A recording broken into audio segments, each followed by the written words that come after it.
Hey there everyone, welcome back to Easy Tech Steps. Today I'll be showing you the easiest way to uninstall any software on Windows 11.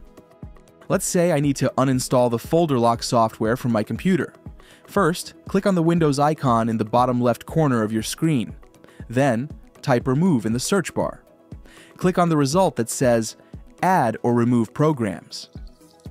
When the screen pops up, find the software you want to uninstall in the list, or use the search function to locate it. Next, click Uninstall.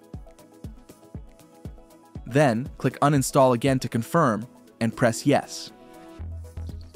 At this point, depending on the software, it might ask you a few questions. Just follow the on-screen instructions to complete the process. Once it's uninstalled, the software will no longer appear in the program list, and its icon will be removed from your desktop. That's it! I hope this guide helped you easily uninstall software on Windows 11. If you found it helpful, don't forget to like and subscribe to Easy Tech Steps for more tips. Thanks for watching, and I'll see you in the next video.